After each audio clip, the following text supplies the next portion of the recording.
está ahí el informe, nos acompaña el doctor Claudio Santamaría, que nos va a estar explicando. Bienvenido, Claudio. Hola, ¿cómo te va? Muy buen día. Lo que se ha practicado en el cuerpo de Ricardo Ford. Antes, doctor, ¿quiere agregar algo? Sí, bueno, esto recién comienza. Sí. Lo habíamos dicho la semana pasada, cuando estuvo el doctor. Hay unas medidas que tienen que ver con allanamientos, con determinar realmente qué es lo que pasó, a partir de un resultado que, si bien todos lo toman como algo común, no era lo que se decía antes. No. Antes, ¿qué se decía? Una hemorragia, quedó claro. Sin embargo, después de la autopsia, se habló de una infección generalizada, algo que no se dijo en el comunicado de la clínica cuando dio el parte médico. A partir de allí, no digo que da vuelta a la investigación, pero ¿por qué estaba con ese proceso infeccioso? ¿Qué es lo que pasó antes?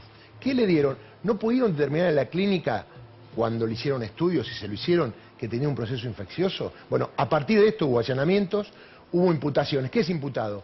Que alguien está sospechado de haber cometido un delito. Después verá si se lo cita o no, pero hay elementos de convicción por ahí para ir hacia esa persona, como la que estuvo con Ford, y algún tratamiento, algo le dio. Esta es la sospecha del juez, que recordemos, hay un nuevo juez, que en realidad no es el nuevo, sino que estaba de licencia, el otro era subrogante, y el nuevo juez quiere ver todo lo nuevo. Hay un dato, el juez desconoce de medicina, por lo cual la historia clínica, la autopsia, lo que le digan los peritos, para él es determinante a la hora de imputar el delito de homicidio culposo a algunos de los que tuvieron en el entorno médico, esto es importante, entorno médico, no cualquier persona, de la muerte de Ricardo Ford. César, esto lo inicia Paloma Ford, digo, después, lo inicia ella y nosotros, después se suman. Claro, para evitar perder otras 48 horas, a sabiendas que ya había una historia clínica, nos presentamos ahí.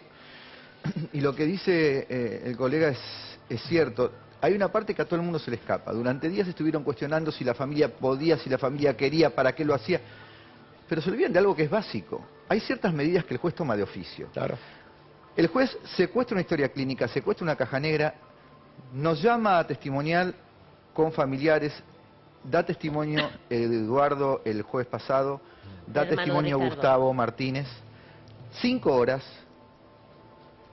Como consecuencia de eso, ya toma la primera medida, que es una exhumación y una posterior autopsia.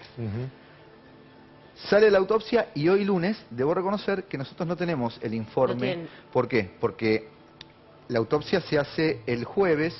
Nosotros el viernes con Eduardo Ford volvimos a sepultar a Ricky, que fue bastante difícil, porque otra vez... Sí. Es bueno esto porque ya le dieron la autorización. Claro. A veces no se da la autorización porque hay que esperar algunas cuestiones. Y durante el transcurso de la feria, feria de tiempo inhábil de 13:30, nosotros también nos enteramos por los medios. ¿Se sabe el nombre de los imputados? No, todavía no. Está Ignacio Irurzún en este momento en el juzgado. ¿Ustedes creen realmente que la clínica, ustedes como querella, ¿no? ¿Creen realmente que la clínica ocultó información acerca de su tratamiento, sobre el protocolo médico que se le siguió a Ricardo? Nosotros no considerábamos que había ocultado información, de acuerdo. Pero de hecho la historia, en lo que se comunicó, no se dijo lo de la infección. Bueno, y quien es muy raro que manden a un familiar a dar el parte médico. En general esos partes los da la clínica. Bueno. Está aquí Claudio Santamaría. Claudio, quiero que nos expliques concretamente qué es lo que se hizo en el cuerpo de Ricardo Ford. Mirá, Vero, lo que se hizo, como en cualquier autopsia, con una particularidad. Una autopsia normal dura de 2 a 3 horas. Esta duró entre 9 horas y media y 10 horas y media. Lo que se hace habitualmente es, primero se revisa el cuerpo completo para ver que no haya lesiones externas. Se sacaron muchas fotos y videos. Se toman las impresiones digitales, se identifica. Luego se abre el cuerpo parte por parte.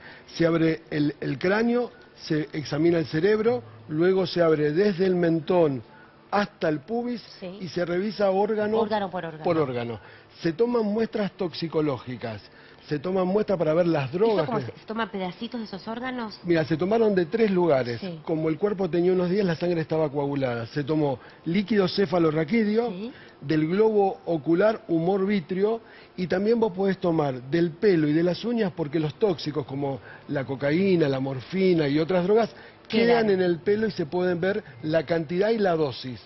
Después se revisó todos los órganos. Uno va sacando, esto es una maqueta obviamente, va sacando órganos, y la sorpresa que se encontraron fueron triples. de los trascendidos hasta ahora, porque como Sí. bien dice Rosa, no hay informe todavía oficial. Los trascendidos son, vos te acordás que él en la rodilla tenía, como se le rompieron estos ligamentos Sí. cruzados, una prótesis. Lo que se encontró son abscesos múltiples, pus, para decirlo fácil. O sea, tenía todo tenía una infección generalizada. Tenía infección en la rodilla, abscesos que ahora te cuento Sí. qué es. Que Tenía, era su famosa rodilla pobre que no terminaba de cicatrizar. que te acuerdas cuando estaba en el bailando, él le Sí. supuraba. Tenía abscesos, voy a mostrar acá atrás, Sí. en toda la columna vertebral. Tenía múltiples abscesos. Esa Recordá- fue la intervención que se le hizo muy compleja, ¿no? Que tenía Él como... tenía 32 tornillos con 2 barras estabilizadoras Sí. que le contenían la columna dorsal, las 12 vértebras, las lumbares y parte del sacro y del coxal. Él tenía en las placas, ¿te acordás que vimos Sí. todos? Bueno, en eso tenía múltiples abscesos. Y la otra O novedad... sea, que los dolores que sentía, evidentemente, eran era por terribles, algo, ¿no? terrible. Y la otra novedad Sí. que trascendió es que dentro del corazón, voy Sí. a sacar el corazón de acá para que se pueda ver, Sí. se encontró lo que los médicos llamamos una endocarditis bacteriana. ¿Qué es eso? Se encontró, para que uno tenga colgajos de bacterias y hongos dentro del corazón. ¿Y cómo Con lo llega? cual él tenía una infección generalizada en la rodilla, en la columna y Y en dentro su del corazón. corazón. Crónica, o sea que la tenía hace mucho tiempo.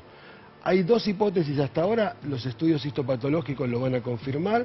Hay quien dice que fue, ¿te acuerdas que él en febrero había tenido una peritonitis? Sí, sí. Que ese foco se diseminó por la sangre y llegó a todos lados. Esa es una versión.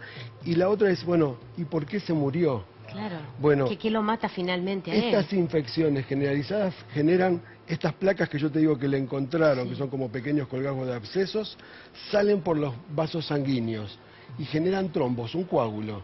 Cuando hay varios coágulos, los factores de coagulación se consumen, te quedas sin factores de coagulación y el cuerpo sangra masivamente. Por eso termina falleciendo de una hemorragia digestiva masiva. Ahora, ¿cómo no se detectó esto antes en el paciente? Mirá, te cuento que los microorganismos Sí.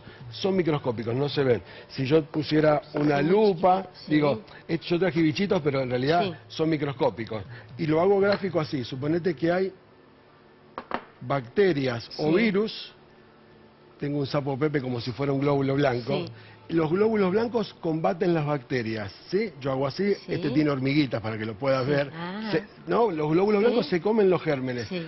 Cuando en esta destrucción se genera pus. ¿Qué es pus? Bacterias muertas y glóbulos blancos.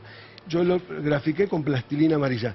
Él tenía en toda la rodilla, en toda la columna y en el corazón abscesos de pus, lo que implica que tenía una infección Masiva, crónica, claro, masiva. masiva. Eso le consumió los factores de la coagulación y eso determinó que la hemorragia digestiva fuera masiva, no se pudiera compensar. Claro, por eso tampoco cicatrizaba él entonces. Porque Bien. se quedó sin factores de la coagulación. La sangre tiene un nivel entre coagularse y sangrar, un equilibrio. Si ese equilibrio se rompe por una infección, es imparable, te genera una hemorragia y eso te genera la muerte. Tartu tiene una pregunta. Sí, Sí, Tartu. no, doctor, quería preguntarle, en ese caso, digamos, ¿qué pasa? Digo, a ver, por decirlo brutalmente, ¿no se le podía hacer una transfusión de 10 litros de sangre, coserlo por donde estuviera sangrando y mantenerlo con vida? Digamos, ¿por cómo se muere? Mirá, la primera cosa es, uno tendría que tener el diagnóstico de lo que está pasando. Primera cosa. Vos podés reponer la sangre. Ahora, a veces los sangrados son tan masivos que no alcanzás a compensar. El 20 al 40% de los pacientes con infecciones generalizadas, con endocarditis crónica, fallecen por una hemorragia, en este caso fue digestiva, podría ser una hemorragia masiva. Podría haber sido otro órgano. Otro digamos. órgano, pero habitualmente sangra por todo el cuerpo porque no hay cómo parar la sangre. Luisito. Sí, la pregunta es, era un paciente que evidentemente el cuerpo habla y siente cosas. En este caso, siendo un paciente que consumía mucha morfina, ¿escondía esos síntomas? ¿Puede ser también por ese lado que iba? Mira, hay un dato importante que cuentan los custodios. Él empieza, hasta el sábado estaba bien, y empieza entre el sábado y el domingo a sentirse irritable. A nivel del sistema nervioso central, al principio interpretamos que él tenía, a nivel de eso, la irritación era por las drogas. Sí. ¿No? Entonces vos decís, bueno, tenía irritación, le dieron para bajarle la tensión y lo internaron en terapia. La otra cuestión, cuando lo internaron tenía la mitad de glóbulos rojos, porque se había fracturado el fémur.